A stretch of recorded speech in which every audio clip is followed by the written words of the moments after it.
अस्सलाम वालेकुम everyone, welcome back to my channel. उम्मीद है कि आप लोग सब बिल्कुल ठीक होंगे। तो आज की जो वीडियो है वो मैं बहुत ज़्यादा मुश्किल से बना रही हूँ क्योंकि 3-4 दिनों से मेरी तबीयत बिल्कुल भी ठीक नहीं है और इतनी शदीद गर्मी में जो है वो पेट्स बहुत ज़्यादा परेशान हुए हैं और आप लोग भी बहुत ज़्यादा परेशान हुए हैं। आप लोग के इतने सवालात हैं इंस्टाग्राम पे, आप लोग मुझे इतने सवालात पूछ रहे हैं, हमारी कैट को डायरिया हो गया, हमारी कैट को लूज़ मोशन हो गया, हमारी कैट को वॉमिटिंग हो रही है, प्लीज़ हमें कुछ बताएं। तो मैंने कहा आज मैं आप लोग के लिए एक वीडियो बना ही दूँ और आप लोग को बता दूँ, आप लोग की हेल्प कर दूँ कि किस तरीके से आपने इस चीज़ से ओवरकम करना है। मैं आप लोग को ये बात बताऊँगी कि डायरिया अगर आपकी कैट को या किटन को हो जाता है तो उसके क्या क्या रीज़न होते हैं। तो वीडियो को बिल्कुल भी स्किप मत करिएगा क्योंकि एक तो बहुत ज़्यादा मुश्किल से मैं ये वीडियो रिकॉर्ड कर रही हूँ और आप लोगों की फुल सपोर्ट चाहिए। अगर आप लोगों को वीडियो पसंद आए तो वीडियो को लाइक ज़रूर करिएगा और चैनल को सब्सक्राइब करिएगा क्योंकि ये आप लोगों का प्यार है तभी मैं इतना बीमारी में उठ के भी आप लोगों के लिए जो है वो वीडियोज़ वगैरह बना रही हूँ।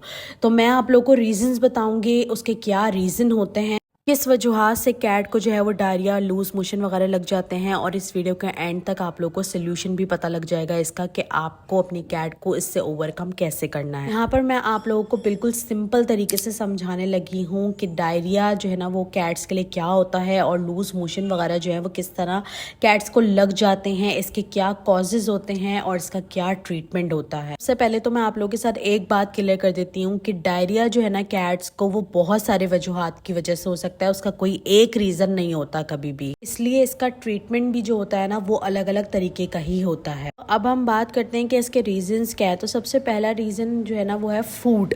अगर हम फूड की बात करें तो आप लोग सबसे पहली गलती ये करते हैं कि आप एकदम से अपनी कैट का जो है ना वो फूड चेंज कर देते हैं, यानी कि अगर वो ड्राई फूड पे है तो आप अचानक से उसको होममेड फूड देना शुरू कर देंगे या वेट फूड देना शुरू कर देंगे। अगर आप लोग अपनी कैट का फूड स्विच करवाना चाहते हैं तो उसका एक प्रॉपर तरीका होता है, इस तरह से नहीं कि आप अचानक कोई भी फूड देना उसको स्टार्ट कर देंगे।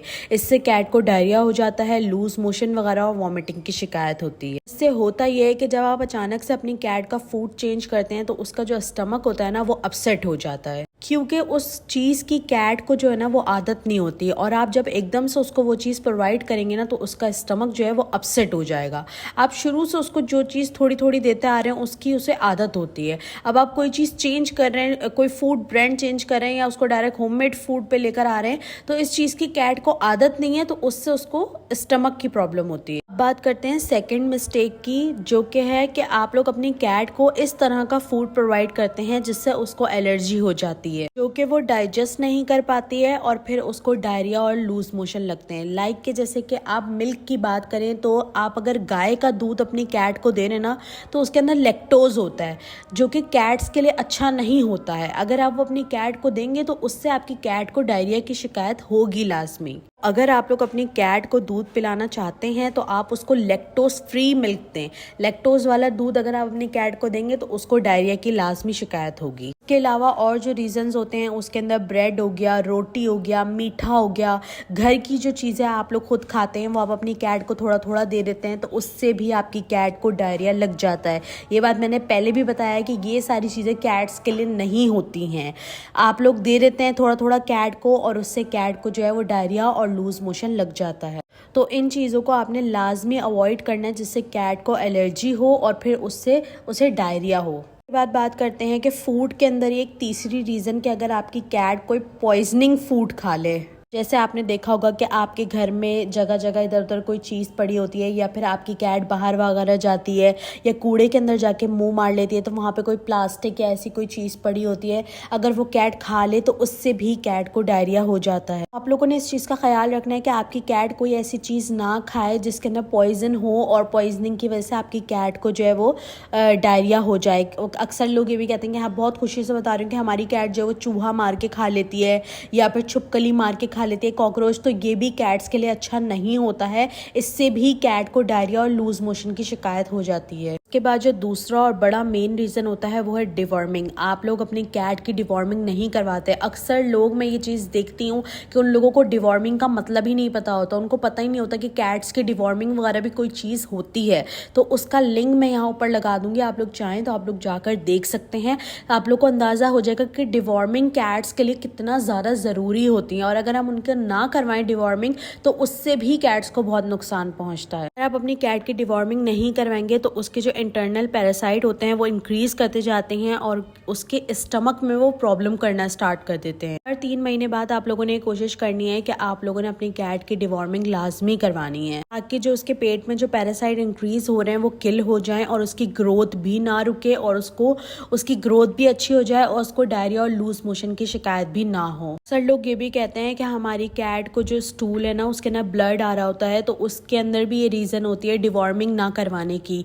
तो डिवॉर्मिंग जब आप नहीं करवाते हैं तो कैट्स के जो स्टूल होते हैं ना उसके अंदर ब्लड भी आना स्टार्ट हो जाता है। इसके बाद इंशाल्लाह ताला मैं आप लोगों को नेक्स्ट वीडियो में बताने वाली हूँ कि आप लोग होम ट्रीटमेंट कैसे कर सकते हैं डायरिया का, और अगर आपकी कैट के स्टूल में ब्लड आ रहा है तो उसको भी कैसे आप ठीक कर सकते हैं। तो अगर आप लोगों ने अभी तक मेरे चैनल को सब्सक्राइब नहीं करा तो सब्सक्राइब कर लें ताकि वो वीडियो आप लोगों से मिस ना हो जाए। बात करते हैं तीसरे मेन रीज़न के बारे में, और ये आई थिंक सबसे बड़ा रीज़न है कि कैट को जब वायरल इन्फेक्शन होता है ना और जब वो खाना पीना बिल्कुल बंद कर देती है। दूसरा, आपकी कैट को जो है वो लूज मोशन लग जाते हैं, उसको वॉमिटिंग स्टार्ट हो जाती है। तो ये जो डायरिया होता है ना ये बहुत सारी चीज़ों से मिलकर बन रहा होता है। के अंदर आपकी कैट वॉमिटिंग भी कर रही है, उसने खाना पीना भी छोड़ दिया है, तो ये बेसिकली एक वायरल इन्फेक्शन होता है। इसका जो होता है ना वो प्रॉपर पूरा एक ट्रीटमेंट होता है, तभी उसके बाद ही डायरिया जो है ना वो कंट्रोल में आता है।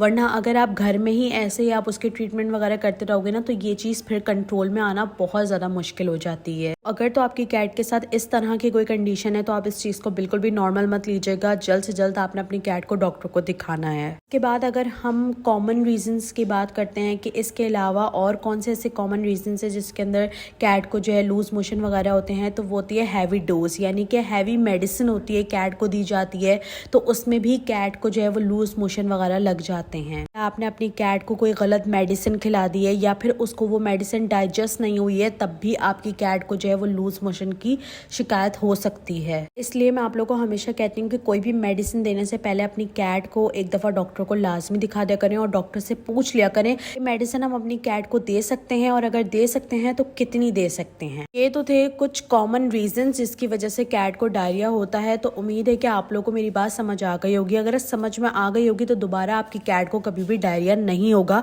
अगर आप इन सब चीज़ों का एहतियात करते हैं। तो अब मैं आप लोगों को बताने लगी हूँ इसका सोल्यूशन, लेकिन सोल्यूशन बताने से पहले मैं आप लोगों को कुछ चीज़ें बता देती हूँ कि आप लोग कैसे घर के अंदर ये देख सकते हैं कि आपकी कैट को डायरिया है या नहीं है। तो सबसे पहला रीज़न ये है कि आपकी कैट खाना खा रही है या नहीं।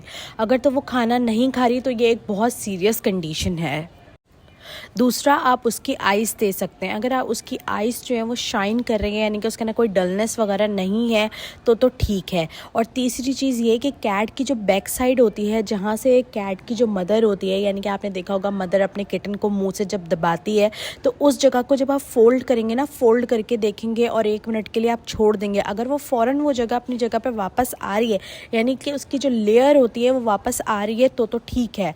बट अगर नहीं हो रहा तो इसका मतलब उसको डिहाइड्रेशन की प्रॉब्लम है, और डिहाइड्रेशन से ये चीज़ फिर डायरिया में कन्वर्ट होगी लाजमी। इसके बाद जो रीज़न है वो ये है कि आप लोग अपनी कैट के जो दांत हैं और उसका जो फेस है, यानी कि जो उसका माउथ है, आपने वो खोल कर देखना है और अपने फिंगर लगाकर आपने देखना है कि वो चीज़ मॉइस्चर है वहाँ पर या नहीं। अगर बहुत ज़्यादा ही मॉइस्चर वहाँ का ख़त्म हो चुका है तो आपने उसको फ़ौरन ही डॉक्टर के पास लेकर जाना है। तो अभी तक मैंने आप लोगों को जितने रीज़न्स बताए हैं, अगर आप लोगों ने वो सब देख लिए हैं और आप लोग को ये पता लग गया कि क्या क्या गलतियाँ आप लोगों से हुई हैं और क्या क्या सिचुएशन आप लोग की कैट के साथ है, तो फिर उसके बाद आप लोग के लिए नेक्स्ट स्टेप लेना ईजी हो जाएगा। तो अगर तो इतनी ज़्यादा कोई कंडीशन नहीं है तो आप होममेड रेमेडी वगैरह यूज़ कर सकते हैं, लेकिन अगर बहुत ज़्यादा ही ख़राब कंडीशन है तो आप फिर इंतज़ार नहीं करना, आपने फ़ौरन अपनी कैट को डॉक्टर के पास लेकर जाना है। अगर तो आपकी कैट को सिर्फ एक नॉर्मल डायरिया हुआ है, ज़्यादा कोई ख़राब कंडीशन नहीं है, सिर्फ लूज़ मोशन वगैरह हो रहे हैं, तो उसमें आप ये कर सकते हैं कि अगर आप अपनी कैट को ड्राई फूड दे रहे हैं तो आप उसका ड्राई फूड बिल्कुल बंद कर दें।